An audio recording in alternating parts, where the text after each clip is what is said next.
Okay, we are now Yo, live. This is the first ever episode of this collab, full court player's choice.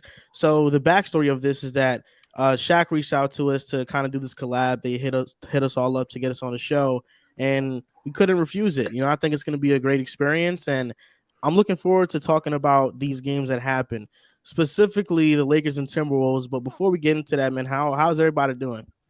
doing good, man. You know what I'm saying? Great day, man. Great basketball today. Coming up, upcoming. You know what I'm saying? The playoffs, right? So it's good, man. Feeling good, man. I'm feeling great. It's a great day to be a Laker fan. Shout out to all the LA, the real LA fans. Feels great. Tough game last night. Can't wait to really talk about it. But yeah.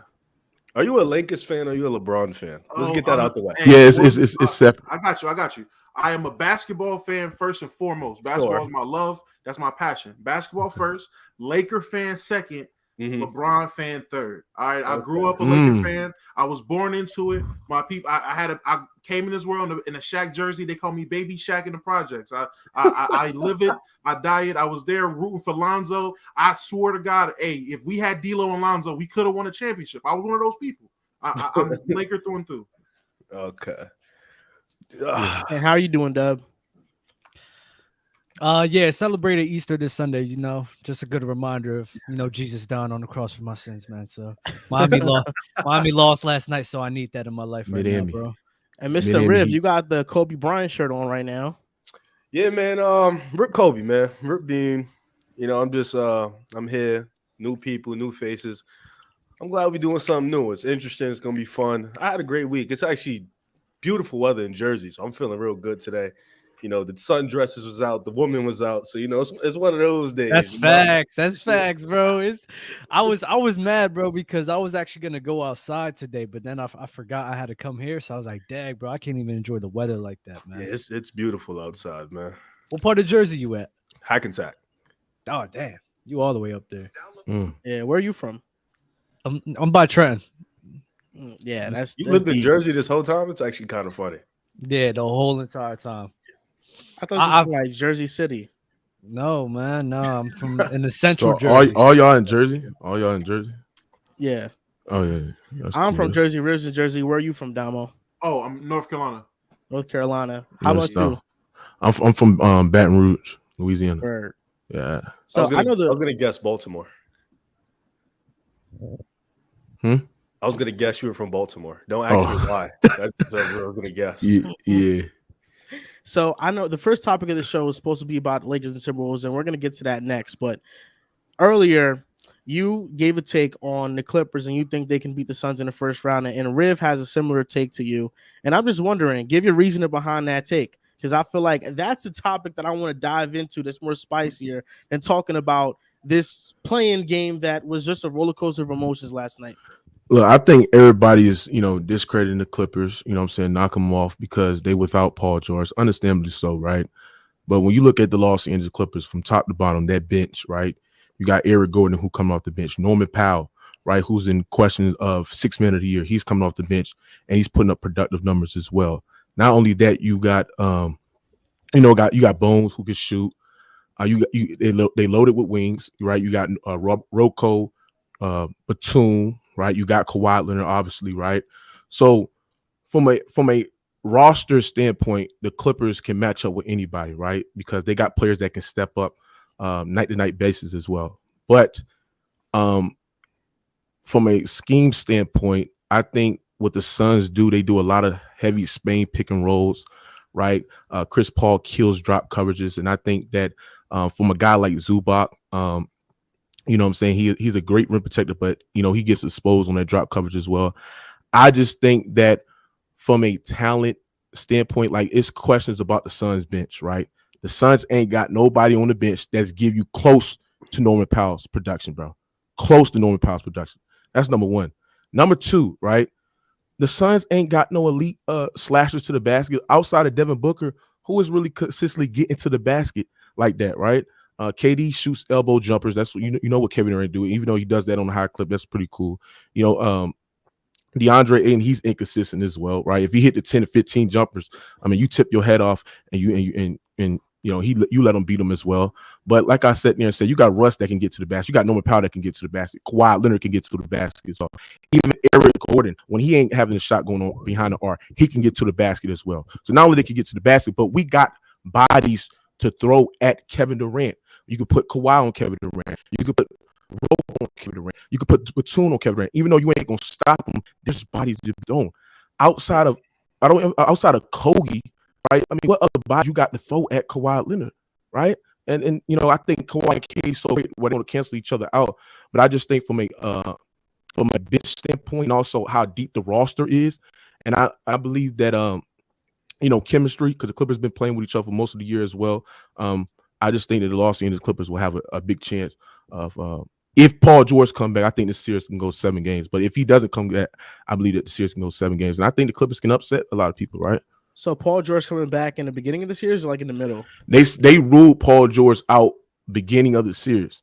Now, I'm hearing that Paul George, that's what rumors I'm hearing. I'm hearing that Paul George might come back in game 3 just to test it out to see where the Clippers at. If the Clippers can split the first 2 games, then I think Paul George will possibly have a chance of coming back probably in game 3, game 4, or later down the series, bro. Because he has a hyperextended knee. Giannis came back, well, I'll say like a week and a half to play in the NBA Finals. Paul George been out 2 to 3 weeks. So I think that Paul George can come back later down the series if the Clippers split the series. But if they down 2-0, I don't think why would you even bring Paul George back if you're down 2-0 against D-Book and Kevin Durant. I've seen Devin Booker, right, struggle against aggressive defenses, right? I've seen Devin Booker get uncomfortable when you trap him, right, in his pick and roll actions as well. So if we can trap D-Book and play Kawhi and KD, put KD on Kawhi 1-on-1, right, it'd be very, very it'd be a good scheme to stop and D-Book. But we got to know it's Tyronn Lue versus Monty Williams. It's game adjustment. So I don't know. For me, I find it very hard to believe the Clippers will beat the Suns. I mean, from the outside looking in, I mean, yeah, because they without Paul George, and you know, you relying on role players, and then you got Russ. You know, I can see what y'all say that. But. Like I understand what you're saying 100%, and the bench definitely the Clippers have the advantage, but the Clippers just don't have 2 players like Devin Booker and Kevin Durant. Like not at all. Like I don't know. I feel like maybe I'm being disrespectful, but I feel like this is a 5-game series. Okay, let me ask you something. When has Devin Booker ever torched outside of game 1 in Western Conference Finals? When has Devin Booker consistently torched the Clippers defense? I can tell you. I can name you Kevin Durant. No, I asked Devin Booker. I say Devin Booker. When has Devin Booker? Because look, KD gonna get his own. KD and Kawhi is gonna cancel each other out. They 2 all-time great playoff performers in their era. Outside of game 1 in the Western Conference Finals, when has Devin Booker consistently cooked the Clippers defense? We put Terrence Mann on him, he struggled. We put Patrick Beverly on him, he struggled. And in the game back, and I would say in February, close to January, we put EG on Eric Gordon, and he struggled to get his stuff off. So, like I said, Devin Booker ain't consistently cooking the Clippers defense. And if he does get hot, we're going to trap him, and we're going to play Kawhi Leonard or Kevin Durant 1-on-1. Oh, I can't name it from the top of my head when Devin Booker has cooked the Clippers, but in the conference finals, he did have an injury. I mean, he was wearing a mask in the finals. We'll give him that. And also, it's not the same thing, because you're talking about Devin Booker in a situation where he was the number 1 go-to option where you could trap him, where now it's Kevin Durant. You're not going to be able to trap Devin Booker with Kevin Durant. Ooh, I think you can still trap him. I think if and listen, I'm under the belief that Paul George isn't going to play until game 6 or 7. I don't think he'll play game 3 or 4. I think he'll come back the last 2 or 3 games. But the Clippers are deep, man. The problem with the Suns for me is continuity, lack of bench, and lack of consistent role players. I think those are the main factors in a playoff series. And you got guys like Kevin Durant, like you said, Kevin Durant and Kawhi cancel each other out. Chris Paul is nearing the end of his career. He's not the same all-star level caliber player that he used to be. Like Norman Powell can give you Chris Paul production. He can cancel Chris Paul out. Zubac and Ayton, Ayton is better, but Zubac can give you that type of Ayton production. And then when you look at EG, you look at Batum, you look at Mann. I'm looking at those 3 guys. I mean, if Lue plays Mann, Roku, and Batum minutes, if he gives them consistent minutes, those are guys, like you said, bodies, but you can't really stop Kevin Durant and Devin Booker. Your best chance is to throw double teams at both of them and let Okogie, Ayton, Chris Paul beat you, T-Rose beat you. Like, that's your best. Okogie be nice. Yeah, but he ain't really he's not Zubac they're gonna put Zubac on the Kogi and let Zubac roam off of Zakogi. And after that, like that's the thing about the Suns, they really don't have no point of attack resistance. Like if they do put in a lineup with heavy point of attack resistance and also put in a lineup with heavy wing defenders as well, that's going to take a hit on them offensively. See, the Clippers can put out a lineup with a Rocco in the starting lineup and with a Batum and then a Zubac and then a Kawhi. Then you put in Eric Gordon. Then you put in Russell Westbrook. Those guys are. Well, I mean, Russ can't shoot, so he can attack the basket and they can use him as a screener. But he's been shooting the ball out for the last 5 or 6 games behind the arc and from the mid range as well. But we could put out a heavy wing and point of attack resistant lineup out there, and they could still be a positive offensively. So listen, this game is going to be very, very interesting. This series is going to be very, very interesting, and I just think that everybody's counting the Clippers out, and the Clippers do better playing it at underdogs. They do well playing the underdogs. So I just feel like people falling in love with the star power of KD. Oh yeah, which is understandable. I mean, it's Kevin Durant. Yeah, I don't think that's what it is. You can't say it's the roster. It's not deep. It's not even that. I honestly think what it is, and I love y'all explanation for how great the Clippers match up and how great they fare, how deep they are. And it's surprising it took like 11 minutes for people to bring up the real question, and that's what is Russell Westbrook going to do? Y'all named Norman Powell 15 times before y'all realized that Westbrook has to get minutes in this series. Westbrook does not have to get minutes in a specific. He's not going to get minutes. He's not. It's a difference between getting minutes. He's not going to get minutes like that. And getting minutes in important stretches. Westbrook, Ty Lue has sat Westbrook for a fourth quarter. He watched Clipper games. He will sit if the right lineup is out there. He will keep that lineup out there. He does not have to play Westbrook for a full fourth quarter. That's what I see Russell Westbrook play the first 2 quarters and Tyronn Lue pull him out, and he don't play within the last minutes of the third quarter. In the fourth quarter for 3 quarters in a playoff series, 3 straight games. He won't. If it's not working for him, he won't do it. Listen. Y'all are Clipper fans. Y'all watch more Clipper ball than me, so I trust y'all. If y'all are telling me that Ty Lue just won't play Westbrook because he's a minus, I got it. I believe that. Even with that being said, I heard the question of how many times has Devin Booker cooked our defense.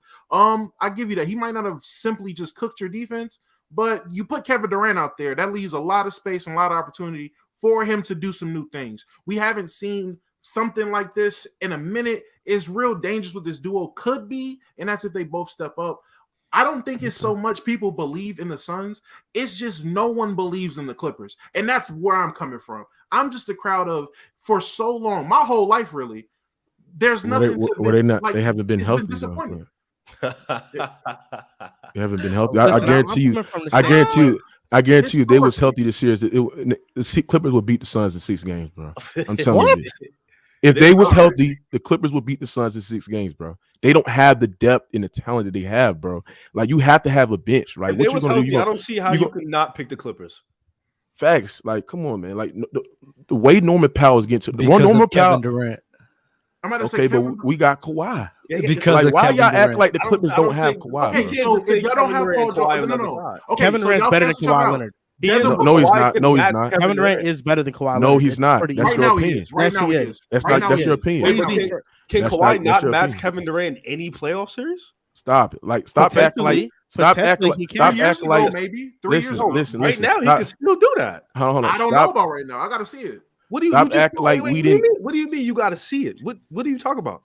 We seen it before. Y'all forgot about Kawhi. That's crazy, bro. I understand he's been out for a year and a half, but we can't act like last time we seen Kawhi Leonard, he was on pace of having one of the greatest volume scoring postseason runs in NBA history, bro.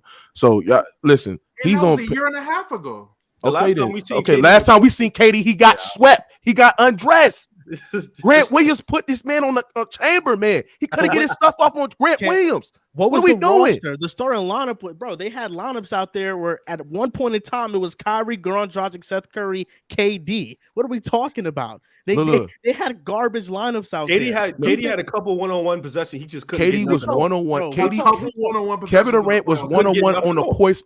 He was one-on-one on a post with Grant Williams. He couldn't get his stuff off. Listen, I understand that the Clippers have this depth, but I think that this depth that you're talking about, referring to, is so overrated. For one, Russell Westbrook will get minutes this series. Maybe not in crunch time, but he'll play 20 minutes this series, and we'll see how they play him. They could leave him wide open, and he could be disastrous for those possessions. Also, Norman Powell, as great offensively as he is off the bench, he's one of the league's worst defenders. He cannot guard a parked car. Norman He's one Powell of the league's cannot worst defend. defenders. He cannot Yeah, defend. He's one of the worst defenders in the league. We talk about the Suns. For one, the five-man lineup of Chris Paul, Booker, Okogie, KD, and Ayton, they're plus 15.5 per 100 possessions. So that lineup is one of the best in the NBA in their sample size. They are undefeated with Kevin Durant starting in the lineup. But who had they beat? Like, why y'all keep on hold on? Why you keep on saying why y'all keep on saying he's undefeated when Kevin Durant's in the lineup? Who have they beat?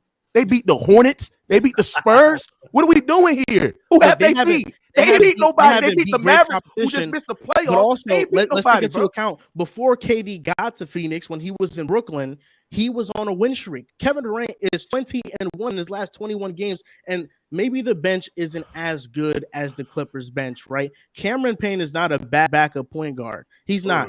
Torrey Craig is a solid wing defender, so that they can also Tony Craig, and he's an offensive liability, and he still can't keep up with Torrey Craig can hit shots, and Terrence Ross. All right, let me ask you something. Let me ask you something. Can still be a spark plug on the bench. Who on the Suns have on stopping Russell Westbrook getting to the rim? Himself. All right, man, stop it. Russell Westbrook still generate rim. Terrence Ross is a cornerstone Norman Powell, if we being dead ass honest. Terrence Ross is a corner store Norman Powell. He is much worse than Norman Powell. He's much worse, but still, he's still a productive bench player. Hey, hold on. They don't have nobody to stop Norman Powell from getting to the rim. They don't have nobody to stop Kawhi Leonard for getting to the rim. So what I'm saying is that when we're looking at the Phoenix Suns defense, you can sit there and say, oh, they top 10 in these defensive ratings. You can sit there and talk about, oh, they undefeated with Kevin Durant when they've been playing mid-teams throughout the 8-game stretches as well, right? You got to understand this. They have nobody to stop them getting to the rim. And then on offensive end on the Phoenix Suns as well, even though if they put in a lineup with point of attack resistance, if you put in Tony Craig or Okogie and all these other guys, they still a negative offensively, bro. I just don't understand.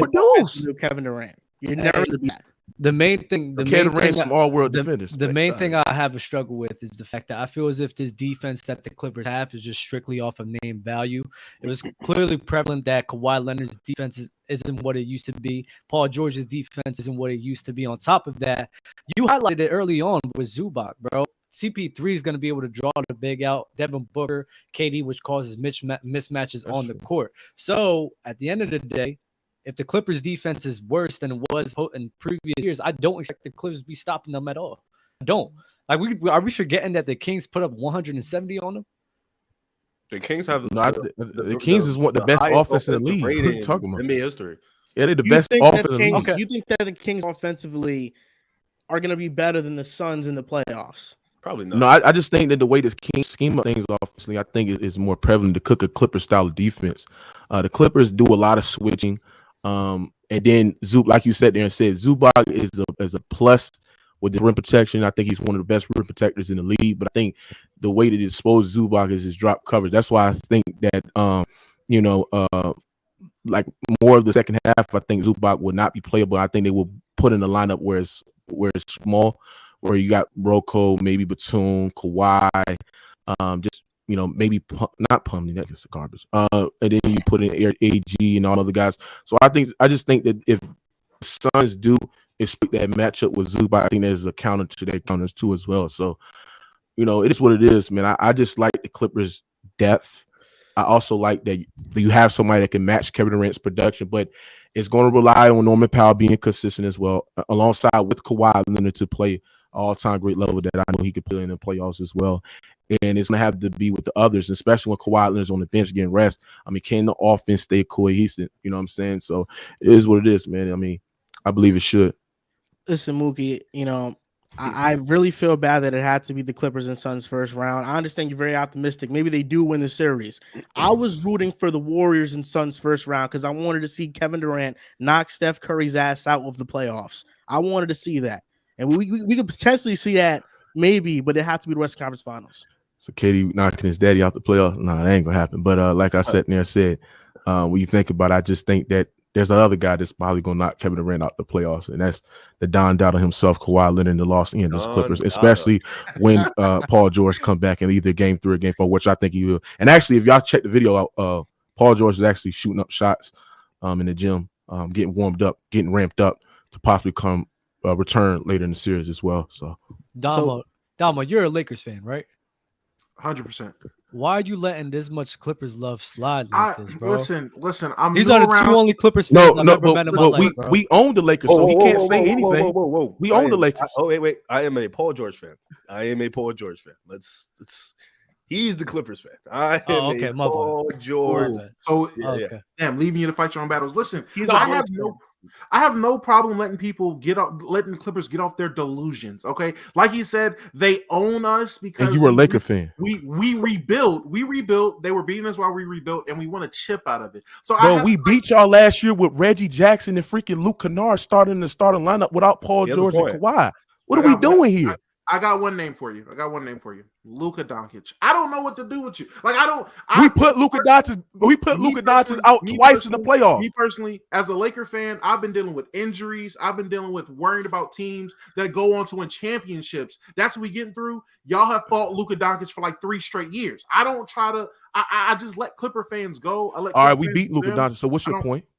My point is historically. Okay, so hold on. First of all, for the last 10 years, we've been owning y'all. We've been whooping y'all. It's 11 straight, right? It's 11 straight. 11 straight we've been winning.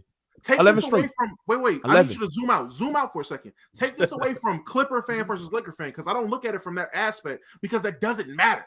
Okay, so Clipper fan versus Laker fan, it doesn't matter. Zoom out for what the Clippers mean in the NBA versus what the Lakers mean in the NBA. And when it comes down to the last, hold on. When you go last 5 years, last 10 years, last 15 years, every season y'all have had has ended in Clipper disappointment. That's why I let Clipper fans say whatever they want. Well, but it has been disappointment ever since the Disney Channel bubble stuff that's been happening ever since y'all won the championship. Y'all been a historically disappointment as well. You had the stackest roster in the league as well. You had Russell Westbrook. Y'all was hyping up Russell Westbrook, sitting there and saying Russell Westbrook is a star player. You pairing up with LeBron James and Anthony Davis. You missed the play-in tournament, right? And the league helped y'all get into the playoffs this year as well, right? And if y'all would have missed the playoffs this year, Rob Pelinka would be looking at it, blowing his roster up. So at the end of the day, ever since the bubble, what have the Lakers been, ladies and gentlemen?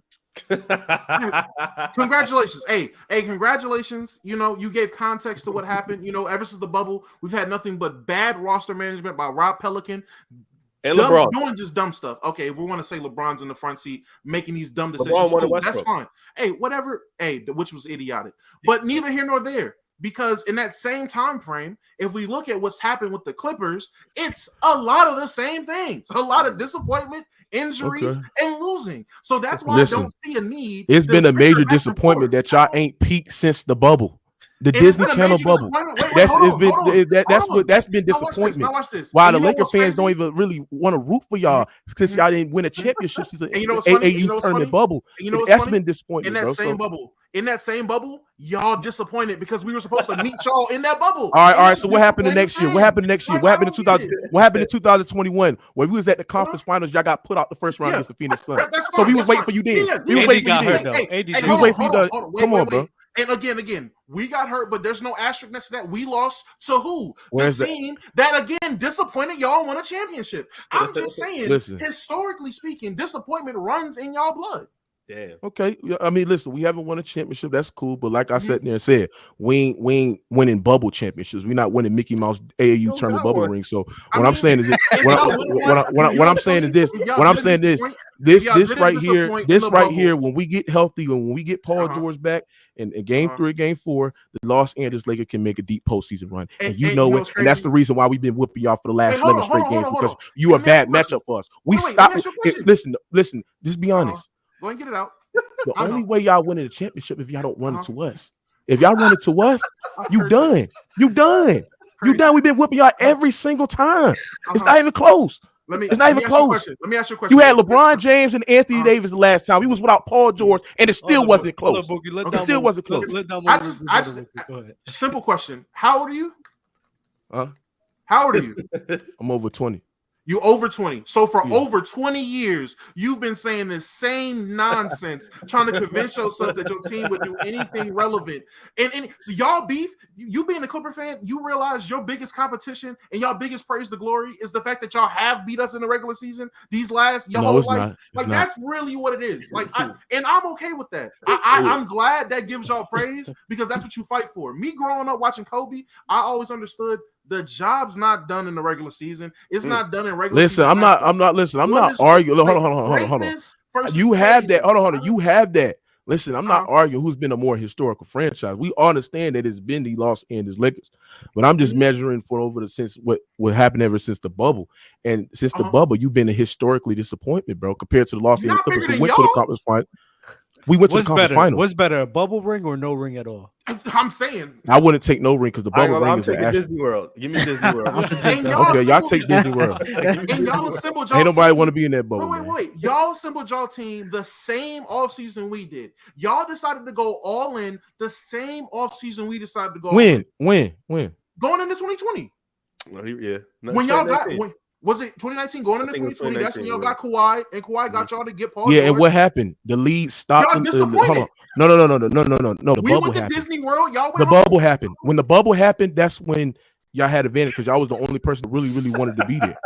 Right? So what I'm saying is this: if it wasn't for the bubble, I mean, it is what it is. But like I said, if it wasn't for the bubble, you're right. If it wasn't for the bubble, I would just say in 2010 we winning, y'all niggas disappointed. I don't know. Nah. I'll reach back as far as I have to point out that y'all been disappointed. What year were you born? They were disappointing that year too. I guarantee. The year we understand the Clippers have been disappointment, but like I sat there and said, my point is going off of ever since the bubble, right? Y'all been disappointed since the bubble. I don't know. All right, let me ask you something. How many times the Lakers missed the playoffs since the bubble? I think it was like one time, and then y'all got put out. Y'all made it to the play-in tournament twice. Not only that, you got put out the first round. Ever since the bubble, we went to the Western Conference Finals. If it wasn't for Kawhi Leonard, we'd have made it to the NBA Finals, right? So, like I said, off from the bubble, like nothing from the bubble matters. Listen, I'm just measuring on that. But look, the Los Angeles Lakers have been a better organization. Listen, I'm not going to deny that, bro. I mean, I'm not even going to argue that. That's nothing to be argued with. But it is what it is. Now, Damo, Lakers Timberwolves last night playing game, probably a game that you thought was a little bit closer than it should have been. You know, the Lakers won ultimately 108-102. What were your thoughts on this game ultimately? The lumphead coach we have is he's a hindrance to us all. He literally gives me a heart attack with his coach's decisions, putting Hachimura on Cat as Cat is throwing no-look Jokic passes was a terrible decision. But I like our fight. Our team is obviously better since we unloaded $45 million worth of losing. I definitely am liking our chances against a lot of teams as long as we can get another center back. I don't trust Wendy Gabriel. I definitely don't trust Hachimura at the 5 against a lot of teams. Coaching decisions will really ruin our year, and then we might be as disappointing as the Clippers. Love what I seen from LeBron. Sometimes he did have some shots that was crazy. AD was being AD. I hate the hate that AD gets. AD literally has played the entire season injured and arguably has been top 10 player in the NBA, and people still get at him if he grimaces. Come on, bro. He grimacing getting you 30. What we doing? Now, what do you think, Dub? Before we get into that game real quick, I do got some super chats to read off. Big ups from B Souls. Christopher D, I hope the Suns win. Not gonna lie, I don't want to hear Ticket's mouth. And can y'all ask Domo about the Ookie Cookie contest? What the hell is that? Ookie Cookie contest? You don't want to know about the Ookie Cookie contest. It's a dumb inside joke. I don't know if y'all know what Ookie Cookie is, the game. For those of you that are familiar, for those of you that's not, let's just say there's a cookie or a biscuit in the middle. There's a bunch of guys around it. And a bunch of guys eating cookies. You know what? We'll pass. All right, don't worry about it. Anyways, to get back to the playing game, it was pretty bad. Darvin Ham and the linemen she was using, I did not like it at all. I thought the Timberwolves defense was really good in the first half, but then towards the end of the half, it was kind of not playing on the same level. They was getting into passing lanes, forcing good double teams, and just making it tough for the Lakers. Austin Reeves did look a little bit worried, so that kind of worries me a little bit because it seems as if he's not ready for that moment, probably due to age. There was a lot of mislaps all over, not even from the Lakers, from the Wolves as well. So at the end of the day, bro, it was just one of them ugly games that the Lakers won. And listen, bro, they're my pick to make it to the Western Conference Finals. So we'll have to see where that goes, man. They're going to beat Memphis. The biggest takeaway I have from this game, and ultimately why the Timberwolves lost, because I had the Timberwolves in this game. I took the plus 315 odds on FanDuel. You know, I bet on that. I had a bet with my co-host, Drew, double or nothing. I was very high the first 3 quarters. I thought we were going to come away with the win. In the first half, the Timberwolves were shooting lights out. Lakers could not shoot. I think that is a concern heading into the playoffs. This Lakers spacing is not very good, and the shooters are inconsistent. That's something I'm very worried about. But ultimately, in the fourth quarter, in overtime, the Timberwolves had 2 field goals in 10 minutes.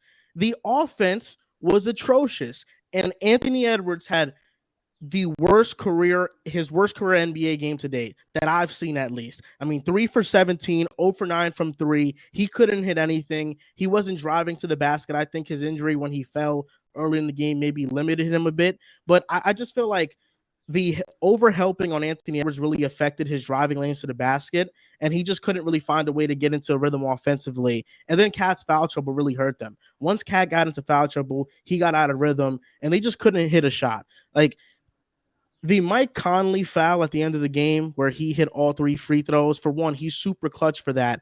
But the fact that those were the only points the Wolves were able to get during the end of the game is very telling on how they were able to, on how they finished off the game.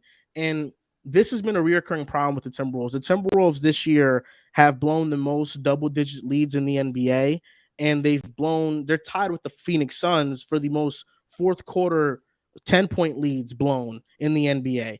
And this has been a reoccurring thing for the last 2 years. This year, it's a problem. Last year in the playoffs, at least I think the Wolves should have beat the Grizzlies in the playoffs if they didn't blow 20-point lead after 20-point lead.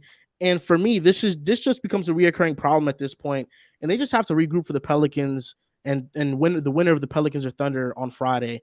And I think Edwards is going to have a great game. He posted on a story that he's going to have a 40-point game on Friday. LOL.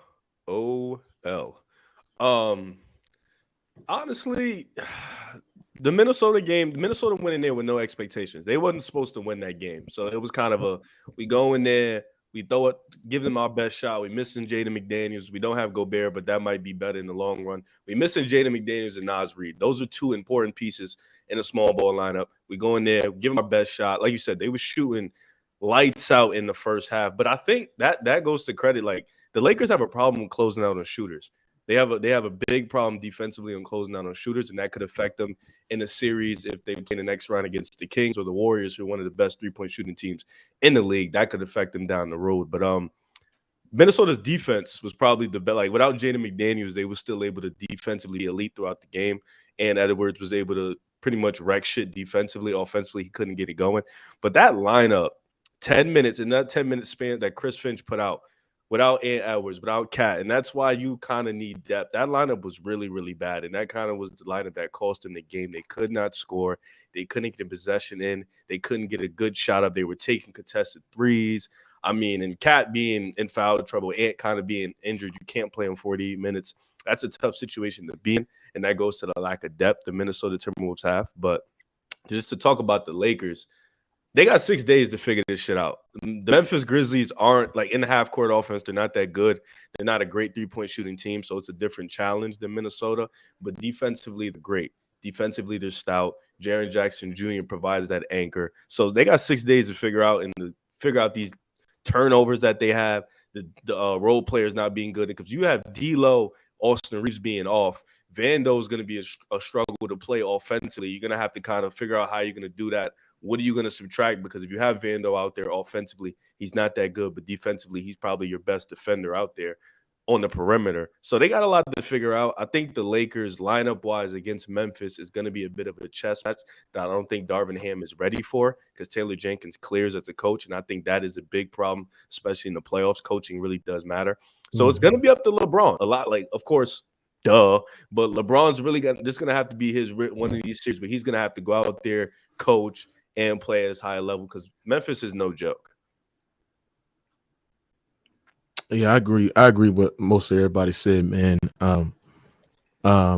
Minnesota offense was great in the second half. Great in the first half. Cat was unbelievable. He was like Jokic out there, the way he was sacking the rim. He cooked the whole Lakers defense, right? They had no answer for Cat. But Anthony Edwards, man, he lost him that game. If Anthony Edwards had a better game than he had last night, the Minnesota Timberwolves would have won that game. They would have won that game, right? Especially when you missing valuable rim protection like Rudy Gobert, and you missing, a wing defender and Jaden McDaniels as well, right? You need to put up points, right? You need to put points on the board, especially when Cat got fouled out. I mean, not fouled out, but when he was in foul trouble, I knew in the fourth quarter he was not going to be that aggressive, right? Because he's in foul trouble and you don't want to commit any fouls to put his team in a wrong way. But like I sat there and said, they got valuable production for Conley. Prince had some steals as well, and he had some good bucks, some corner threes as well. You know what I'm saying? But other than that, Anthony Edwards and Kyle Anderson were just terrible, in my opinion. About the Los Angeles Lakers. Why y'all laughing? What's River, bro? It's River. He's making me laugh, bro. Nah, it's so funny. You just said terrible. But like I said, you think Kyle was that bad? I don't think he was that bad. He was bad, bro. The way they was having like this. Yeah, this how blocks, bad. Right? This how bad he the Minnesota was defensively. He was great. They was using Kyle Anderson as the point guard for some reason. I don't like that. He's slow-mo. He could do it. Yeah. I'm about to say slow-mo was cooking. I think the worst thing about the Timberwolves offense was that for some reason, whenever there was 5 seconds or less on the shot clock, Taurean Prince always ended up with the ball. Step back three. Boom. I think that was the worst part of the Timberwolves offense. I will say, though, this game definitely reassured me in the fact that the Grizzlies will win in 5 games in the first round. Oh, Agree. Why do people have so much recency bias over these playing games? Like, I can't believe it's the craziest thing I've ever seen, bro.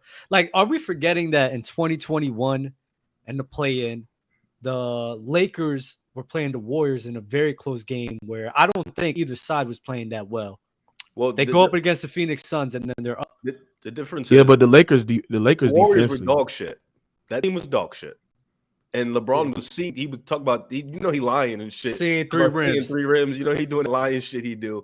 Yeah. But the Suns won. AD just got hurt. That and the shit just went downhill from there. I think LeBron gave up. He left the game literally mid-game. Well, AD got hurt. I would give up too. Yeah. Like, my star player keeps getting hurt. I'm getting frustrated. Like, what are you doing? I understand this fascination with the new look Lakers, but the truth is that since the trade deadline, their biggest wins have come against Golden State. 1 time against Steph Curry. The other 2 times were without Steph Curry. 1 win against the Memphis Grizzlies with no Ja Morant. The Timberwolves, and then the Suns with no Kevin Durant. The Lakers really haven't faced stout competition, and D'Angelo Russell showed once again why he can't be trusted in big-time games. Wait, but Joel, neither have the Suns. What are you talking about? The Suns versus the Lakers? Kevin Durant and Devin Booker's little 7-game win streak. They haven't faced stout competition. Well, the biggest difference is that the Suns before Devin Booker getting injured were the first seed in the Western Conference, and they replaced Mikal Bridges and Cameron Johnson with Kevin Durant. When was that? That's a small sample. That was when Pelicans were 1 seed. That was a minute ago. No, that was after. That was very small. They were after them. It was the Jazz first seed, the Blazers, the Pelicans, then the Suns. Yeah, that was that's how the pecking order went. But D'Lo can't be trusted in big time games. He can't. For his career, he averages 15 points in the playoffs on 35-35 splits. So he's not a reliable option. Defensively, he's not very good. Jared Vanderbilt, those minutes are concerning because defensively, he's elite. I love Vando, but offensively, he doesn't offer you much. And he's somebody that is a huge liability on offense, and he's one of the main guys. Austin Reeves, maybe he shows out in the playoffs and has a breakout moment, but for the most part, I'm going to lean towards he's going to be average because of his inexperience. He's still going to find, he's going to take some time to grow into his own as a player. And then their bench just isn't very good. Schroeder is inconsistent. He has some great moments. I will give him that. Bees is an inconsistent shooter. Hachimura, like you said, those minutes at center are going to hurt the Lakers. And ultimately, the Grizzlies, I just trust them more. Taylor Jenkins is an elite coach. Ja Morant for his career averages 28 points per game in the playoffs. Desmond Bane's a 20-point per game scorer. Jaren Jackson Jr. is legitimately a DPOY candidate. And if there's somebody that I trust matching up with AD, it's the DPOY candidate in Jaren Jackson. And mind you, Dillon Brooks has become this villain in the NBA, but he's one of the league's best point of attack and perimeter defenders in the NBA. And I think he's going to at least give LeBron some challenge. You know, we know LeBron is LeBron. It's their problem, bro. But Dillon Brooks on LeBron, that's not an easy matchup. I don't know if everybody's forgetting. I listen, love Triple J, love them coming out of college. This guy has a fouling problem, and I'll tell you this: if it's 5-on-5 basketball going on out there, hey, everything you said makes so much sense. But if it's 5-on-6, like it's been for the Lakers for the past 3 weeks, it seems, hey, Triple J gonna be he's at 4 fouls by halftime, and now you're relying on who?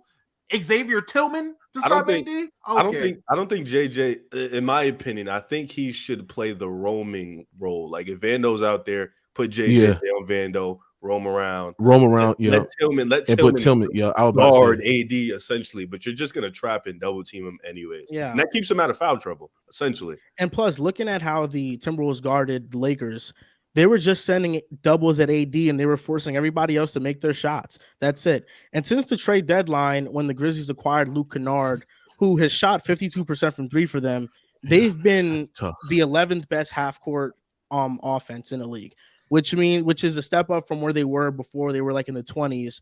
They're great in transition. They're great defensively. They've been better in the half-court. I trust the Grizzlies, man. I know having Steven Adams and Brandon Clark is going to be tough out there, but they have enough depth to overcome it. Santiago, yeah, and plus Darvin, and this is what I'm gonna say, Darvin Ham too, bro. Like Darvin Ham does not, his rotations is terrible. Not only that, he just put Vanderbilt in the corner or put on baseline, and he don't get him more involved offensively. Where you gonna put him? He can't catch. He can't make layups. No, but he can. No. He can use pick and roll or something. In a pick and roll. He could use him. He could use him as a screener. He could use him as cut actions to the basket. It's like, bro, but the problem is he gonna set the screen. He gonna roll. He ain't gonna catch the ball. And if he catches the ball, it's better than that's how they made Thomas Bryant look so good. Bro, it's better for him to just hold on. It's better for him to hurt you, Damo. That was hold on. It's better just to put him out there on the corner and have a big roam off of him and force him to be a catch and shoot guy, bro. You got to make him evolve offense. You just can't let him sit there in the corner or sit in baseline and just like not do nothing, bro. But he just standing there. They have on him. It's easy to say, oh, just throw him in a pick and roll action. But if they're not putting a defender that you want to attack on him, if they're letting somebody rest, or if it's not somebody that's a favorable matchup for the pick and roll, what's the point of having Malik Beasley run a pick and roll action with Vando? It doesn't make sense. Why are we like that's what it's really about. They try to find when it comes to the pick and roll actions. I get it. Vando standing baseline, it might seem like he's in the way, but hey, man, that's what the nigga there for. Play defense and be in the way. Catch a loose ball. That's why your offense. Call a spade. I get it. It's not perfect, but for what we need him to do, it fits. Now, if he can get a straight loose ball, offensive rebound, a tip like he did in that last game, yes, there were some possessions that looked ugly. There was other possessions that looked great. That's why you have those guys out there. Make a play if they can. Yeah, that's why your offense is not really good. Like the Lakers, and that's the thing about I gotta get on Anthony Davis is not great at reading defense out the double team as well. Not only that, he's not great as establishing position in the post as well. I noticed that when teams double Anthony Davis, their offense stands stationary and there's not a lot of movement, there's not a lot of cutting to the basket as well. So what I'm saying is that when you have an offense that heavily rely on LeBron James and Anthony Davis just attacking the basket and your 3-point shooters is very, very inconsistent as well, bro, that's not really a good offense right there to run. And Memphis can take advantage of that as well. Two things. One, to be fair to AD, there's only like one big in the league that can see through double teams. So it's not just an AD problem. Bigs just I don't know. Bigs just ain't that smart. Yeah, but AD being a veteran, right? Yeah, no, and he's going into year 10 or 11. What is the year like that? Yeah, something like that. You got to be able to get great position in post and also just understand that when the double teams come in and just kick it out, bro. That's just simple basketball IQ shit, like. You know what I'm saying? So it is what it is, bro. Yo, Dub, why you got the Lakers going to the Western Conference Finals? Because they have LeBron, Ramon, James. What the hell are you talking about? Say it again. Say it again for the kids in the back. And I'm upset about you. You feel me? LeBron James. And I got a Cape Harder for the Lakers, man. What? We acting like the GOAT. Like I said, I brought this point up before. I'm gonna say it again. They were in a close game with the Golden State Warriors, who were garbage at the time. And then what happened in the postseason? They were up 2-1 against the Phoenix Suns, who went to the finals. All I'm saying is, let's not have recency bias about the Lakers right now because of this one game.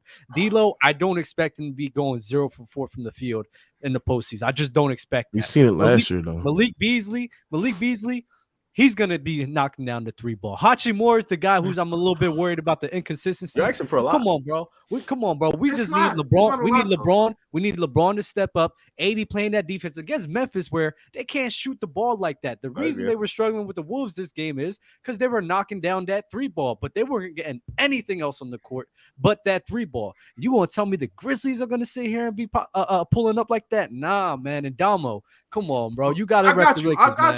I just need listen, I like to let them get their stuff out because I don't want to be overbearing and just take over. Listen, y'all asking D'Lo to be good in this postseason is crazy. It's not even asking him to be good. It's not even asking him to be good. You said Malik Beasley. Yeah, y'all asking for a lot. Hey, he's a shooter. Hey, he can shoot. That boy. He's inconsistent as hell.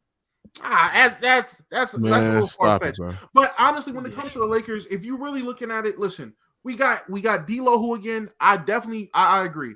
0 for 4 is definitely not something he's about to do. But I'm not sitting here saying I think D'Lo's about to be out here putting up 20 a game, about to be that third guy. We have about 5 guys who we consistently need to maybe be that third guy, and we might be good. If we can have 3 guys put up that effort like they're the third guy every night, we're good. Austin Reeves, I definitely don't like to take that he's too young, that he got to grow into it. He's literally fulfilling and playing his role. We didn't have this conversation when it came to Caruso just doing what he does. We're not asking Austin Reeves to go up and beyond. We're asking him, hey, do what you did last game. Get these and ones, penetrate, make some plays. That's all you need to do. I ain't gonna lie, I've been kind of sitting back on it, but now I might need to put my chest out and say it. We do have LeBron James and Anthony Davis, the best duo in the NBA. Talk about it. They're not the best duo in the NBA. Stop this nonsense. Anthony Davis is one of the only players. Anthony Davis is one of the only players outside of probably Giannis, where if he's having a terrible game offensively, he's still dominating the game on the defensive end and causing us to win. Anthony Davis against Triple J, I need y'all to understand, Triple J is a defensive player of the year candidate, and watch how Anthony Davis does him for a whole series. This is not a debate. This is not a question. Everyone is saying, oh, it's up to LeBron James. No, Anthony Davis is about to put on notice why he is the NBA champion, bro.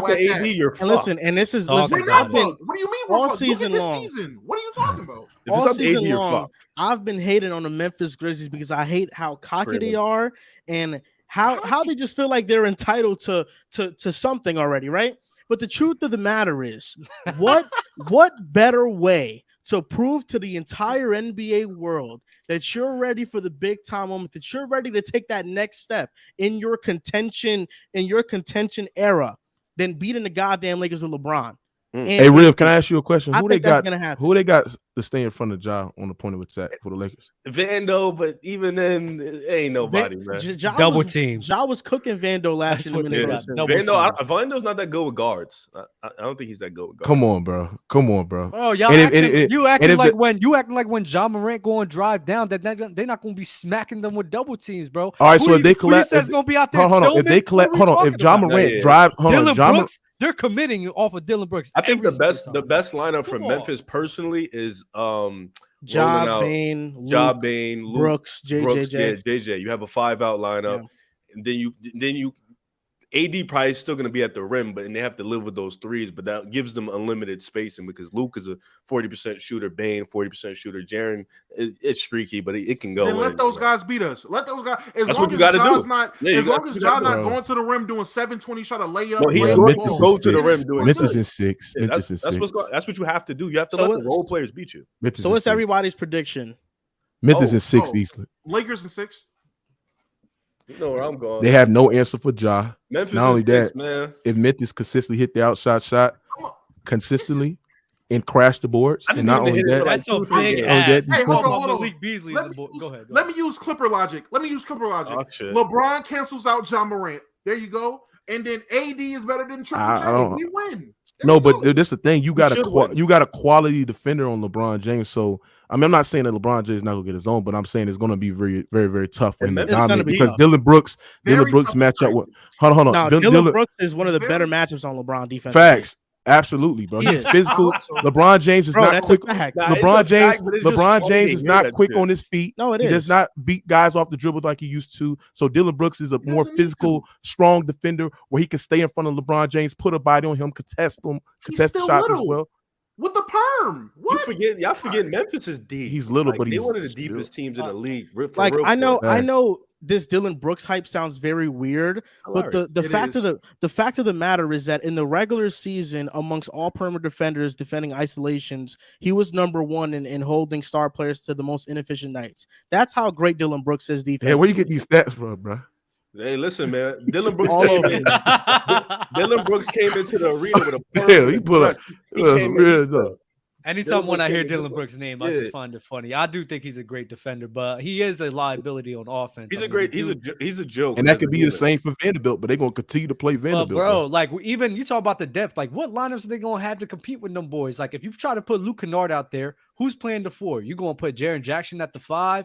Then if Luke Kennard's out there, your defense ain't gonna be out there like that. So you gotta take Dylan Brooks out. Like even though they have they have lineups, bro. Come on. Kennard's getting cooked by Schroeder. Luke Kennard. If we're gonna run a 2-guard lineup, you know Lumphead's gonna put the 2-guard lineup out there. Maybe 3-guard. It's trying to throw it off. I'm gonna just tell you this from the bottom of my heart. I understand what you're saying, but at the end of the day, if Luke is guarding Dennis Schroeder, I promise you, it's okay. It's not gonna be this cook session. It really is okay. 3s for 2. Right. 3s for 2s. 3s for 2. No way you're caping for Luke Kennard's defense. No. What I'm saying is no. I'm not saying Luke can stop Dennis. What I'm saying is Luke hits an efficient clip higher than Dennis is gonna hit that layup. 50% from the 3-point line. That's crazy. He's shooting like 54% since like March, bro. He's shooting at an insane clip. Like Luke. He's about to shoot 32% in the first round. I can't wait. We had Luke on our team, but he would just turn down shots. But and also let's not forget about the X factor. Tyus Jones, man, best backup point guard in the league. Tyus Jones, baby. Come on, man. The best backup point guard in the league plays on the Lakers. What are we talking about? All right, I'm done. Yeah, man. Schroeder is the best backup point guard. What are we doing? Yo, Tyus Jones better than your starting point guard. No, he's not. No, Tyus Jones is better than your starting point guard. I can't wait to see him walk home. I can't wait to see it. Can't wait to see him. Oh, you think Tyus Jones better than D'Lo? Yes. Y'all would rather have Tyus Jones than D'Lo. I swear to God, y'all would. As a Laker fan, I'm telling you no. You're wrong. You need to go put on some Grizzlies tape. Tyus Jones. Listen. And they got shooters. Stop this narrative that the Grizzlies ain't got shooters. They got Luke Kennard. They got Desmond Bane who can shoot the lights off. Now the Grizzlies are literally one of the worst half-court offenses in the NBA. And they are, but I'm saying that they still got floor spaces they can put on the lineup out there. They can space out the floor and can shoot the long ball pretty effective. And by the way, if you guys are interested, I did put the source to the Dylan Brooks stat in the private chat if you're interested in looking at that. So the exact wording is that he's matched up defensively half court 922 times against this year's All-Stars, the most of any player. He has held those All-Stars from Tatum to Curry to Durant to 45.7% effective field goal percentage, which ranks first among 72 players to record 400 such matchups. He be hacking stuff. I'll be honest. Yeah, but it did came from a Grizzlies like Twitter page, so they be milking the hell out. You kind of saved River right here. Did I hear Tyus Jones better than D'Angelo Russell? Yes. Are we serious? I'm standing on that. What does he do better? He's a better playmaker. He's more steady at the point guard position. He's more consistent. He's not a D'Lo streakier, but I would take Tyus as a shooter. He has the floater game. He's a better pick and roll player. I'm sticking with Tyus. What does more steady at the point guard position even mean? Explain that. He's more consistent. He is a better floor general than D'Lo. D'Lo's a better scorer. He's more. D'Lo's a streakier scorer. He's a more microwave scorer. D'Lo's highs, I get D'Lo's highs. They off the moon. I'm not going to sit here and act like they not. When he up, D'Lo up. But steady, consistent Tyus Jones for 80 games is going to give you consistent effort. Like I don't think it's crazy to say that Tyus Jones as a starter is averaging 16.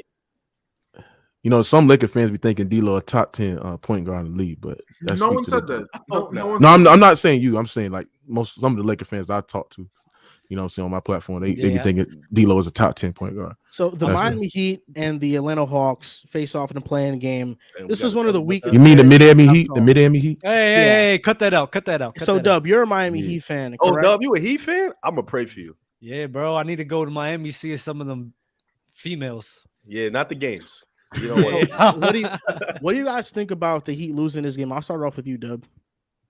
I don't care. And in all honesty, I really don't. Like I said before, the Heat haven't been good all year. So this kind of like fake belief that everybody else was having when Miami, oh my God, everybody's so worried about facing Miami in the first round. Honestly, bro, no, they wasn't. Miami haven't been that good all year. They're just having recency bias off of what happened last year in the in the postseason. We were just a better team last season. Like that, it is what it is. We're not as good. Our offense isn't as good as it was last season. Our defense isn't as good as it was last season. Like it is what it is. So I expected us to struggle against the Hawks and possibly not win. It really doesn't matter to me. I do like us going up against the Bucks though over Boston because Boston is my pick to go to the finals. So I think that's a better matchup for us. But hey, man, I mean, everybody's gonna hate. No. Dub ain't running from this. No. Fuck all that. You don't care shit. Listen. I really don't. Yeah. I get all that. Jimmy Butler and Bam Adebayo combined for 21 missed layups. I mean, when I tell you the shit it felt like Jimmy and Bam had Hawks money line. It was insane how they just went in there missing layups. The depth is weak in Miami. They don't have any bigs to combat for Bam. When Bam has to go out there and help, there's no backline defense to help him rebound. They literally just leave him out there on the island. Like it's no help from out there. Max Strus, Gabe Vincent, Kyle Lowry. There's not enough creators on that offense outside of Jimmy Butler. And Jimmy Butler's bag is limited. He can't really shoot. That's what happens. That's what happens. That's what happens when you try to talk bad about Miami. A question. Are we at a point where, because Jimmy Butler has his reputation of being this great playoff performer, but realistically, he has two great playoff runs. One of them was this past season where we saw them lose in 7 to the East Conference Finals to the Celtics, and the other one is the bubble. But the bubble run wasn't all that spectacular outside of the NBA Finals. So, do you guys think that Jimmy Butler is like this overrated, big-time game performer? I always had to take that. I don't trust him. He proved me wrong in the bubble, and it really wasn't even in the bubble. It was just that one game where he played the entire game against the Lakers. That was incredible. I give him that. We still beat him. Then he had the 7-game series, which again, he played good, but it's still, your bag is still as limited as it is, and you know who you are. You go in transition, pull that three, nigga, you're Jimmy Butler. Like, at the end of the day, decision-making is still decision-making. Jimmy is still Jimmy. I don't trust him. I don't trust that team. I don't trust the 6-man. They paid Duncan Robinson to do a podcast. I just don't trust Miami. That's fucked up, yo. You had to say all that. That's so crazy. But it's just the playoff Jimmy thing was a little bit overstated. I've been saying that for a while. What I've been saying for a while is the fact that Miami Heat's going to lose in the playoffs. They probably won't play that well. And then what's going to happen? Oh, yeah, playoff Jimmy is a fraud. Jimmy never been that guy, even though where there is some moments where he has shown to perform and outperform in the postseason. I do think he's reliable in the postseason, but now because of recency bias in this moment right here, they're just going to be like, oh, nah, Jimmy was never that guy. We were just caught up in the hype, We're just going to disrespect him now.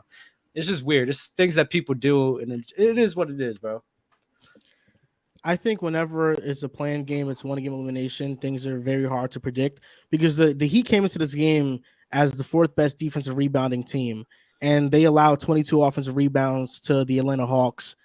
And Kyle Lowry had his best game as a Miami Heat all year long, and that's mostly due to the reason why Bam and Jimmy struggled because they were overcommitting on them and they were leaving Kyle Lowry wide open.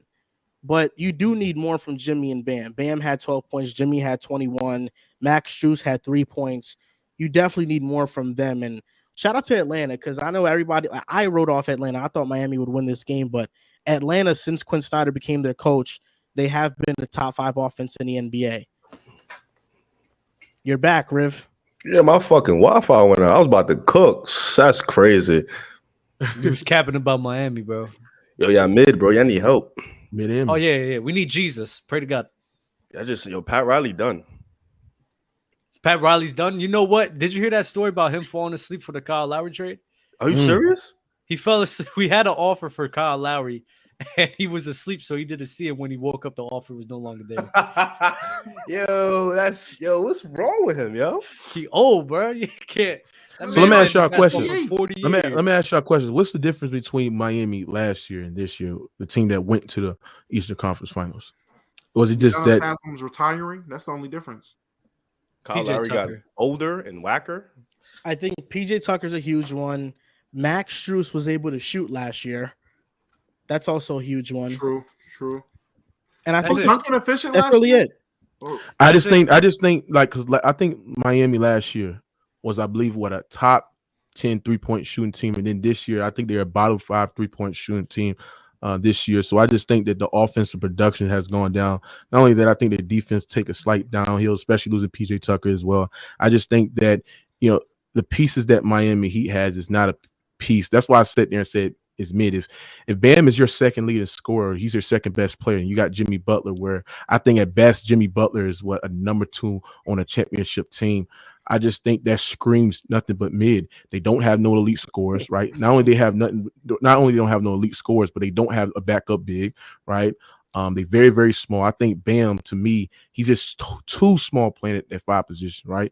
Even though he's played pretty good at all-star caliber basketball this year, I just think he's just too undersized at that 5 position. I just think the depth at the Miami Heat, bro, I don't know, bro. If they miss the playoffs, and man, we got to talk about them, actually blowing it up. And what's the goal? Like, is the goal to win the championship with the Miami Heat, or just to contend or get to the playoffs, right? So we just got to ask these questions. But it's about Jimmy Butler. Jimmy Butler played horrible, right? And it's quite funny how people was calling this man as an all-time great playoff performer, but then he's only had one legit elite playoff run, but in the other playoff runs he's been completely mid, right? So you just got to hold this man Jimmy Butler to the standards as a top 10 player that people try to put him on. Some people try to sit there and say he's a superstar. Hold Jimmy Butler to superstar standards because he played horrible. 22-point shot, 30-something% from the field. He was 0% from the 3-point line. He was terrible, right? Missing bunnies at the rim, right? Those are the high quality shots that you got to go ahead and make. And he was nowhere to be found, bro. Not only that, Bam Adebayo let Wilt Chamberlain Capella, right, get 20 boards over him, with only 8 or 9 rebounds as well. So, like I said there, you got to hold Jimmy Butler accountable. So what you saying? Jimmy cooked?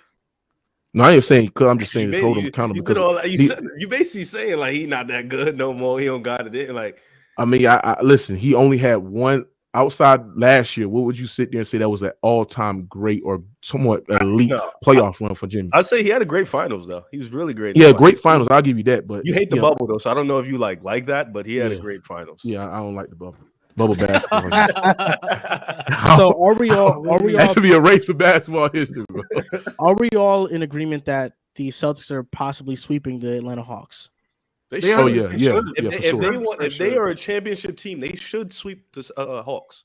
You're not giving them one game. No. The Hawks aren't good enough to beat the Celtics. They shouldn't be. I mean, maybe Boston defensively is better, offensively is better. They've been more consistent. They have Jason Tatum, they have Jaylen Brown. They're deeper. Like, I don't want it just there is no scenario for me. Like the same thing how I look at Philly and the Nets. There's no if these teams want to be legit championship teams and want to put their foot on the gas and show Milwaukee like we're here, there shouldn't be no 5-6 game playing around. It should be 4 games. We walking in here, whipping their ass, call it a day. The Hawks aren't a good team. They're very, very mid. Very mid. I'm gonna give the Hawks one game. Because you like Trae Young. I understand. I think there'll be one game where the Celtics don't shoot the best from 3-point range. And the Hawks are just hitting shots. I mean, it's just one game, It's bound to happen. There's going to be that one game where everything's just clicking. So I'll give them one game. Sweep. It should be a sweep. If it's not a sweep, I would be highly disappointed, and that might kill their chances of ever being considered a championship team coming out the East. If you can't just go ahead and take out the Atlanta Hawks in 4 games amidst announcing Trae Young is up for trade, knowing that they have all this turmoil and issues. That's crazy. Man, get them out of here, bro. Get them out of here. If this should go to 6, they're done. Cooked. Oh, today in the play-in, the Bulls are facing the Raptors, and the Raptors are currently winning that game, not by much, just by a little bit. And then later on tonight, the Thunder and the Pelicans are going to face off. So we'll just give our, I guess, Friday matchup predictions because we know the Timberwolves will face the winner of the Thunder and Pelicans. So in that Western Conference play-in game for the 8th seed, Timberwolves versus Pelicans or Thunder, who would you have in that game? It was crazy. We just watched Minnesota beat the Pels. The Rudy Gobert goes out the game. Minnesota goes on this run. You've seen Torian Prince, Kyle Anderson, Ant-Man getting a bag. They kind of rally. And now Rudy Gobert is coming back for this game. So it's like, can that hinder them? Brandon Ingram's been the top 10 player over the last 20 games. He's been amazing. He's been elite. Trey Murphy looks like he's taking that ascension into that number 2 for this team right now. So I think it's a bit of a wild card because the Pels, on one hand, I think can win this game comfortably, but I think Minnesota can sneak out this win. I'm gonna trust Brandon Ingram. I'm gonna trust Brandon Ingram in this one. I think what we've seen from him last 2 years, playing last year, this year, what we've been seeing the last 20 games. He's been stepping his game up offensively. He's been one of the best playmaking wings in the NBA. If it's the Pels, I'll go to Pels. If it's OKC, I might lean Minnesota. I'll definitely probably lean Minnesota. I just think OKC is here for the fun, here for the ride. I think OKC is that surprising dark horse young team. Obviously, I don't got them going no deeper than winning this play-in scenario and then getting bounced out the first round. But I definitely got them beating the Pelicans. Not that I doubt Brandon Ingram. He's a dog, fellow Carolina boy, represent. He's a dog, but J-Dub is too crazy. SGA is too crazy. And this Thunder team, for being a team that's average, 22 years of age, a young team, they little nigga scrappy. This is a scrappy team. They suffer from what a lot of vets will say. They're too young. What is it? They don't realize how bad they are, or they don't realize they're supposed to be bad. They're just playing ball because they love playing ball, and it's fun to see. It's one of my favorite young rebuilding teams to watch. I got them winning. I would love to see Shea in the playoffs, but this Pelicans team is deep. They without Zion, we already know that, but I just love how Brandon Ingram. Yeah, they got CJ, Brandon Ingram. You got wing defenders as well, like you got elite wings, the guys that could space the floor out and can shoot. You didn't say names. I thought you were going to say names. You stopped. You started doing descriptions like 3 times. No. I'm saying they got wings like Brandon Ingram. Trey Murphy. Oh yeah, Trey Murphy and Jones. What's that nigga? Trey. Hold on. I was about to say they got Trey. Jones, they got Trey. Hold on. He bailing you out. No, he's not listening. He's not listening. This is crazy. Bro. I'm saying that they're deep. When I mean they're deep, I mean that they got a lot of guys that can score the basket. They got a lot of guys that can create their own shot, like Brandon Ingram, and they got CJ McCollum, Trey Murphy, who can if you close out on Trey Murphy, he can attack the basket and close out and get to the rim as well, right? You also got Valanciunas. Valanciunas is a great floor spacer. He can post up. Bro, why are y'all laughing, bro? Jonas Valanciunas, Jonas Valanciunas, bro. He can space the floor out. He can shoot the long ball. He can post up, right? Who do they have to stop Jonas to bang with him down low in the post? I mean, Gobert has won like a couple DPOIs, Huh? Is Gobert going to play though? I'm not sure. I think he might. I think he might play. I mean, if he don't, that's great for them, right? No, I thought we talking about the Thunder and the Pelicans. Yeah. I'm talking about who the Pelicans have to bang with Jonas Valanciunas down low. Well, I mean, the Thunder don't have anybody. They don't have anybody. So Daniels for SGA though. And then you got So are you predicting the Pelicans to like win the play-in and beat the Timberwolves too?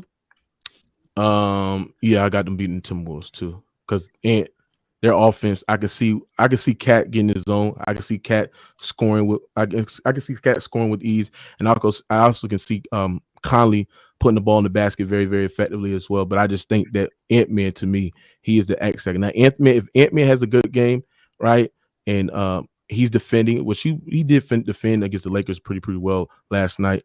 If he does a great job in attacking the basket and shooting the long ball pretty well, I think it's going to help their chances to win a game. But Ant-Man is the X factor. If he plays bad like he did against the Los Angeles Lakers, the Timberwolves is getting out of there. They gone, right? So, like I sat there and said, bro, the Pelicans will get into the play. They'll get to the playoffs, bro. They're a tough team. They're a tough defensive minded team.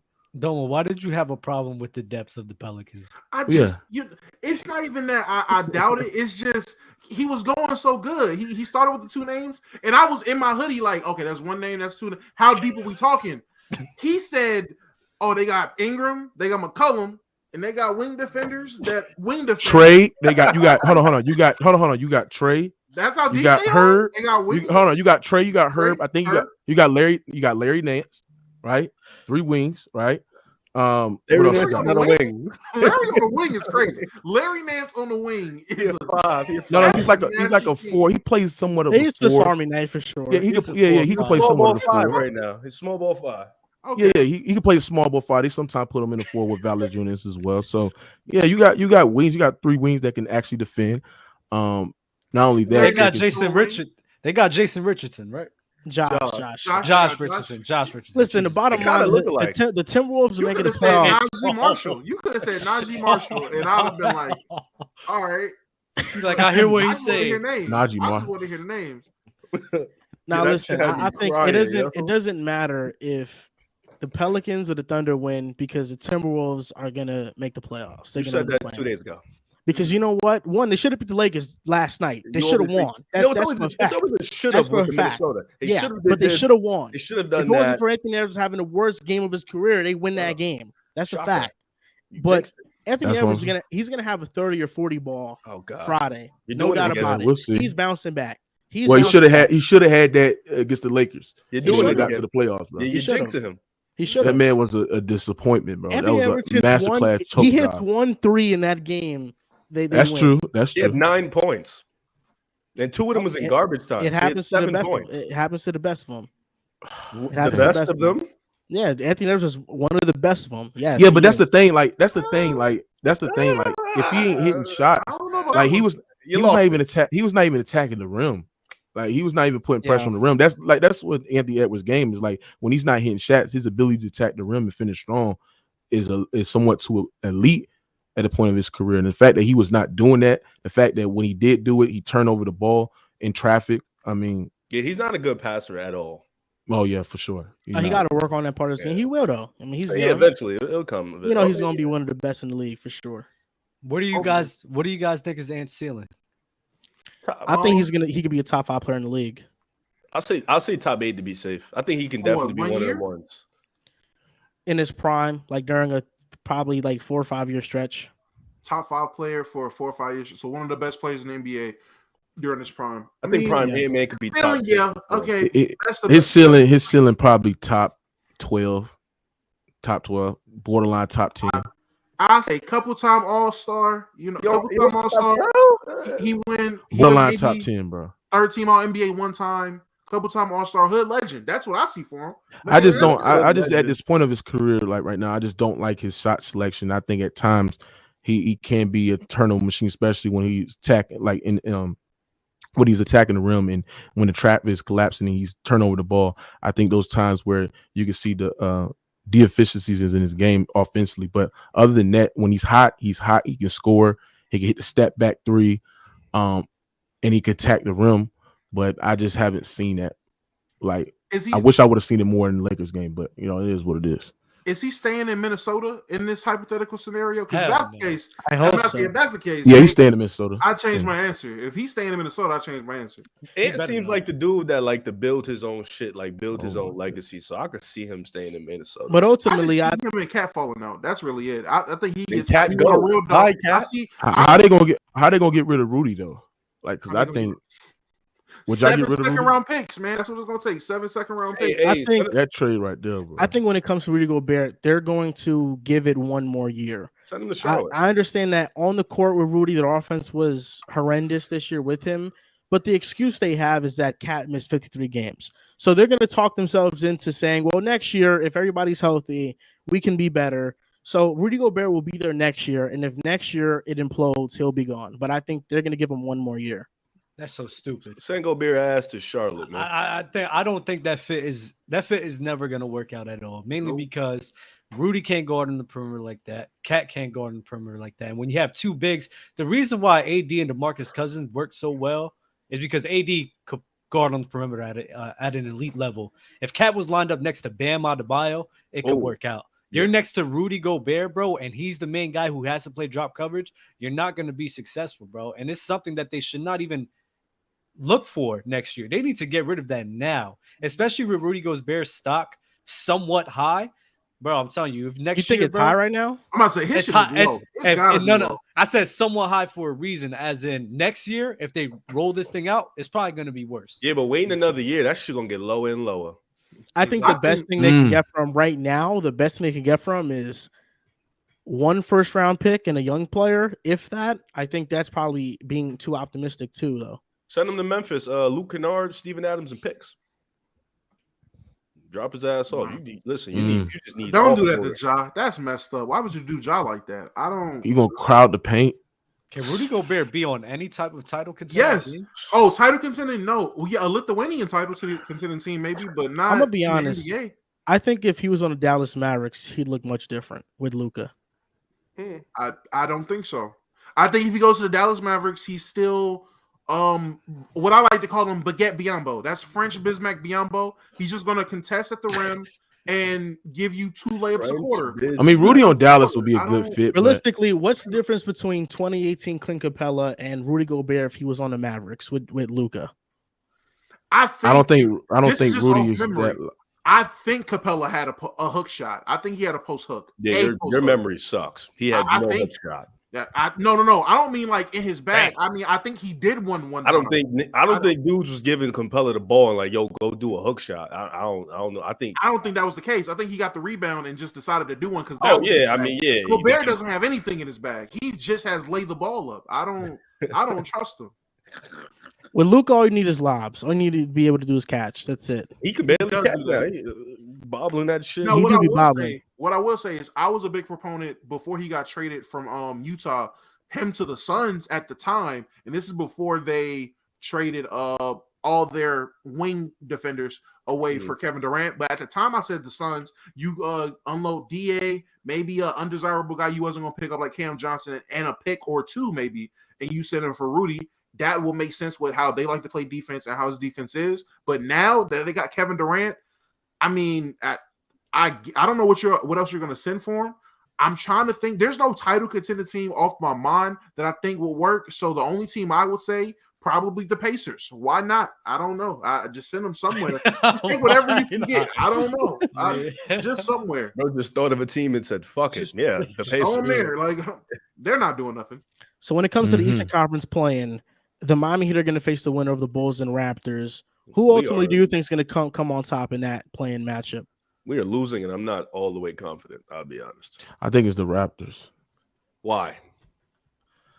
I just think I just trust their coaching. I really trust their coaching, and I think that I just think the overall collection of their roster. I think if they face a Miami Heat team, which I think Pascal Siakam is going to eat, he's going to feast in that paint against Bam. Oh my God! Raptors are up 11, by the way. Oh, they are. Yeah. So they're up. Yeah, I just think I was talking so much shit to Raptors. And then it's weird too. Like, what was the Miami Heat the 7th seed? Are we talking about Miami? We're talking about Toronto versus the Bulls. All right, hold on. We're talking about hypothetically whoever comes out as the winner between the Bulls and Raptors. Do you think they beat the Heat? Yeah, you're tripping if you're gonna think that Pascal Siakam. Yeah, Pascal's gonna eat on Bam. I don't know. Yes, he's not eating on Bam out of ball. He's not. Let me ask you something. Who's a better offensive player between Clint and Pascal? Clint was getting boards. It's different, bro. All right, then. So Pascal can get boards and he can feast in the paint. He don't get boards like that. Bro. No, stop it, bro. Not 22 rebound a night. You need to stop acting like Capella. Listen. Capella been a rebounding machine for like a decade. Look. He's been doing this. Okay. So you telling me that Pascal Siakam don't have the abilities to get boards? Ain't Pascal Siakam like 6'10", 6'11"? Ain't Pascal like 6'10", 6'11"? Bro, Pascal's gonna get the ball on the wing. Bam is different when Bam is defending and Clinton's behind him getting a board. Pascal's going to be in the front of Bam. Bam is going to be able to defend Pascal. Okay, so if he's fronting him and he's at the elbow and he's facing up against Bam Adebayo, how is Bam going to stop Pascal Siakam from getting to the rim? Watch the spin move. That's one of the man. Stop it, bro. Bam not an elite defender. Hold on. I'm not saying Bam is not an elite defender, but I'm saying is that Pascal Siakam is a matchup nightmare. He's great out the against who?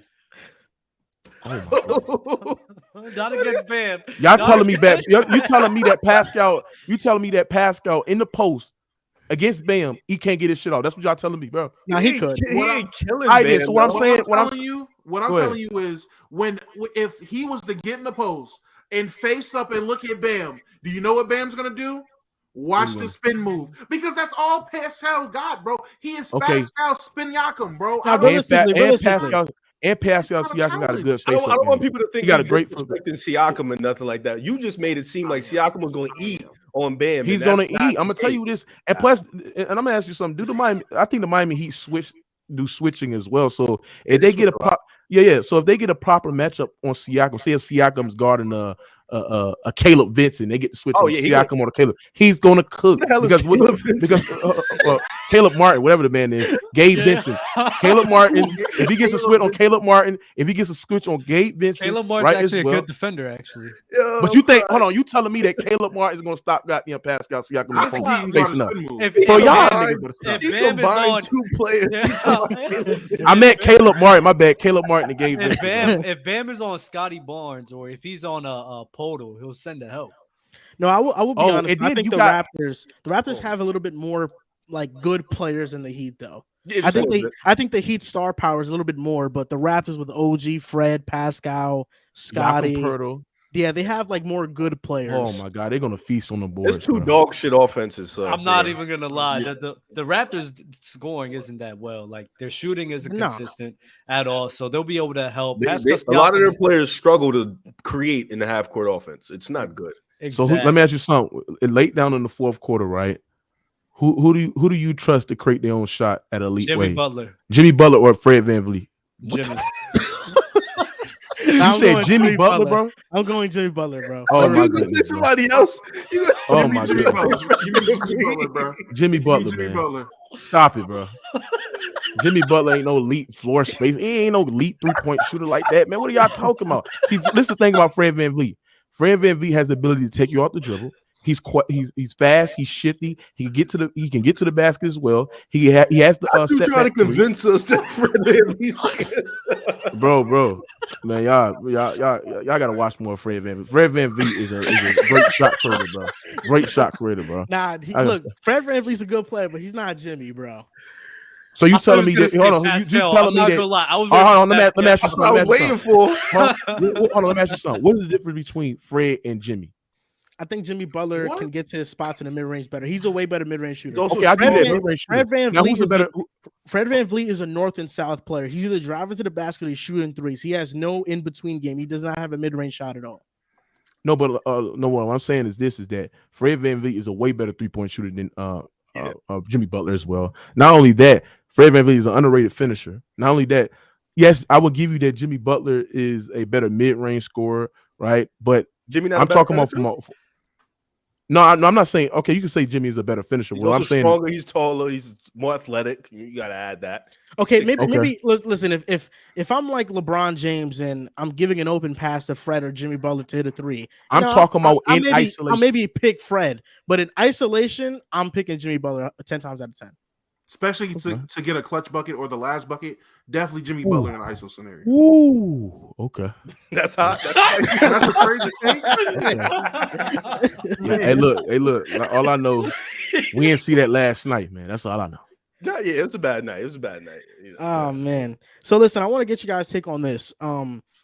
Because we know the playoffs are going to start. Next episode that we have, we're not going to be able to cover, like, give our playoff predictions properly. But the series I'm really intrigued by is the Kings and Warriors. Do any of you guys have the Kings winning that series? No. You know my answer. Experience matters, man. I'm not going with the guys who just Warriors. Time in what? Ever since LaMarcus Aldridge got drafted in the league? Might be before that. Yeah, it was. It was. I'm gonna say Warriors in 6. There's the Kings' experience, and even though they just so great offensively, defensively they're not really good. I think they got a bottom 5 defense in the league. Not only that, Sabonis gets killed in pick and roll. Not only get killed in pick and roll, but he's not a really great adequate rim protector as well. And from the inside and outside on the perimeter, they really don't have, outside of Davion Mitchell, really don't have no quality point of attack defenders as well. So I think it's going to be a high score. I think it's going to be a great offensive series, but I just trust the Warriors defense. And even though the Warriors defense have been down this season, I just trust them to get stops, especially their experience as well. So give me the Warriors in 6, man. I do hope the Kings win, though. I will be honest. I hope they win. I think the memes will go crazy. Yeah. I think the chess match between Brown and Kerr is going to be so interesting because they know each other so well. And defensively, both teams haven't been good, but the Warriors, we know, have the potential to be a great defense. But just the chess match on offense, how do they counter each other? How do they sit here and break each other's playbooks? I think that's the interesting part. I mean, we can say Steph versus Fox is cool, Draymond versus Sabonis is cool, but how does Mike Brown hide Sabonis on those pick and rolls, on those switches? And how does the Warriors deal with Sabonis down in the paint when they go small? It's just going to be so interesting, and I'm excited for it. I say all that to say Warriors in 6 because they have Steph, they have Draymond, they have Clay, and Clay said it the other day, when those 3 are healthy fully for a series, they don't lose to really nobody, and they're not losing to the Kings. So let me ask y'all something. Do y'all think Draymond Green against Sabonis, he can frustrate Sabonis down on the post, just getting to him, being physical, swiping his hands? Looney guards Sabonis. Yeah, I think Draymond's going to guard De'Aaron Fox in this series. What? And not Wiggins? Yeah. I've seen him. Wiggins come at the bench. I think Draymond is. You said Draymond Green. You said Draymond Green guard De'Aaron Fox. Got to ramp him up. Yeah, because I think practice. Don't play defense, bro. I'm not trying to ramp up nothing. You go out there. I think GP's on Fox. I think GP will guard Fox. I think similar to how in a Celtics series in the finals, Draymond guarded Jaylen Brown. I think that they'll use Draymond to muddy up a lot of the actions that the Kings use, and they're going to switch a lot of it anyway. So you'll have a lot of switches, and you'll have probably Draymond landing on Kevin Huerter or Sabonis, ideally, like later on in the possession. But I think they'll begin with Fox. And earlier in the season when they matched up, they did put Draymond on De'Aaron Fox. So I think they'll start off with that. And Looney will guard Sabonis, I think. I'm gonna just keep it real quick. Warriors in 5. Do hope that they're able to light the beam at least one time in Sacramento. Shout out Sacramento. Everybody's excited to see what they like to see. Coaching matchups, how the coaching will go.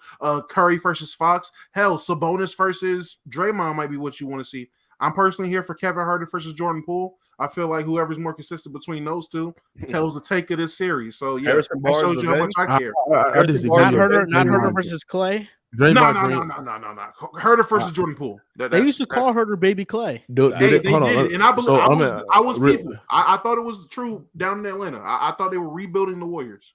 So Riv, let me ask you something. So you telling me they won't put Gary Payton II on Fox? No, yeah, I think Fox is. I don't see Draymond Green guarding Fox. Fox is going to see about 6 bodies. I think Kuminga, Wiggins, GP, Dante.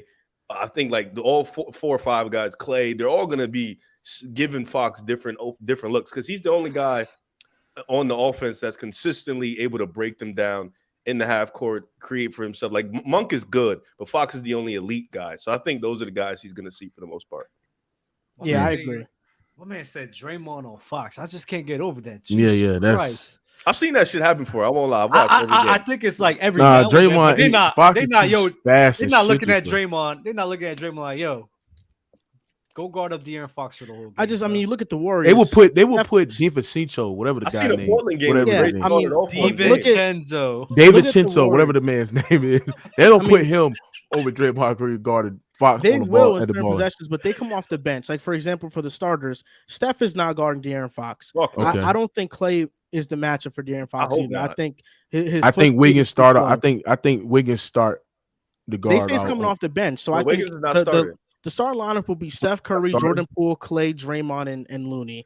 I don't think Curry or Poole is guarding De'Aaron Fox. I think Clay's not going to be on him. Can't start. If Dre will start on him, and like I said, they'll switch everything, so it's not going to be like they're strictly he's strictly on De'Aaron Fox the entire series. Yeah. But he'll definitely be there, and I think his length affects a lot of the sets that they run, like the dribble handoffs and stuff. I think having Draymond on De'Aaron Fox kind of it limits a lot of those actions. I don't think you can start Poole. I think you got to start GP or Dante. For defensive purposes, yeah. Yeah. I think Poole, you got to bring him off the bench just for the Kings. They're a high-powered offense. That's a great point. And it makes sense. It's no slight at him. It's just in playoffs. Come off the bench, lock in. You're gonna get the fourth quarter minutes. So it don't matter who come off the bench really. But I'll be honest though, I think it does suck that the Kings had to run into the Warriors. Be better. Because I think they would have beat the Clippers. They would have beat the Clippers in the first round, in my opinion. Who, the Kings? Yes. Lock in, move. Lock in. I disagree. I think it would have been an easier matchup for us to face the Kings and the Suns, but with no PG. No doubt. With no PG, I think we could beat the Suns, and the Kings, but I think we could beat the Kings in 6 or 7 games without PG. So what about the Knicks and Cavs? Any of you guys got the Knicks? They're the underdogs in the series. That's your team. It is my team, yeah. What you got on it? That's your team. What you got on it? What you got? My unbiased take is I have the Cavs in 6. I do. I think it goes 6 or 7, definitely. Why you say you got the Cavs? Because I think Julius Randle, for one, is dealing with an ankle injury. I think that's concerning. I just trust Donovan Mitchell more than I do anybody on the Knicks. I like Jalen Brunson a lot, and Jalen Brunson did outplay Mitchell last year. But I feel like there are certain solutions for Brunson. I think that they might experiment putting Evan Mobley at the top of the key and using his length to bother Brunson because they don't really have any defender. Like Garland, Mitchell aren't going to be on Brunson. Okoro, I don't think is a good enough defender to be on Brunson and limit him. And ultimately, I think the Knicks' half-court offense is inconsistent. I think they're a great team at second chance points, like getting offensive rebounds.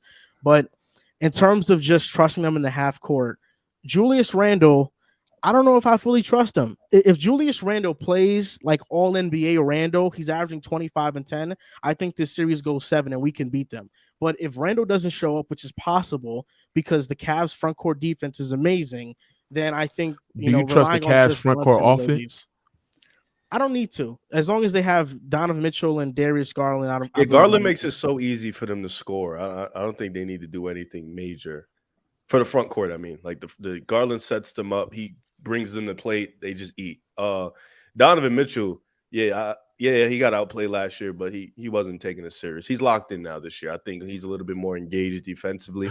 Offensively, he's been in his different bag, and I think for a team like the Knicks, they offer a couple problems. Quentin Grimes is a great defender. Quickly's a great defender. So those are two guys with the same length. They're long, they're athletic. They can give Donovan some problems, but he's in the playoffs. You know he's going to come with that swagger. Mobley on Randle and Okoro and Brunson's the key for Cleveland because those are the two guys that they probably have. And I think if Mobley can cause Randle some fits, which I think he will, he's one of the best defenders in the league. And Okoro can maybe slow down Brunson. I think that's the key for Cleveland.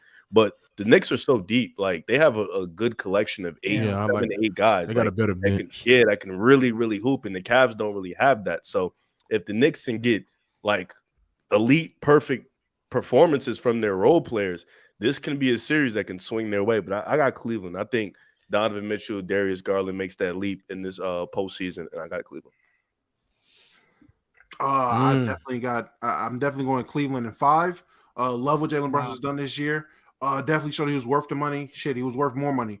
Definitely did a great job with his Knicks team. Love Julius Randle. Didn't know about the ankle injury, but using with that on top of who Julius Randle is, don't trust the Knicks. Cavs in 5. Why are we wasting time talking about the Knicks, man? Like, we know what's about to happen, bro. That's the least we could do. We talked about the Heat. Hey, and I didn't want to talk about either of them. So, you feel me? So that's going to do it for this episode of Full Court. First ever episode. It was a pleasure being on the episode with you. W, you have something to say? Give me 1 second. I got 2 super chats I got to read off real quick. Lakers winning games despite having but despite giving up huge 3-point disparity, pay attention. Playoff LeBron is a different animal, and people always forget. Nobody forgets. Why nobody talks about them leading the NBA in free throw disparity and talk about how they lead the NBA in free throw attempts since deadly tantrum games since January 28th. Why does he know that stat off the top of his head? Go ahead. That's what I'm saying.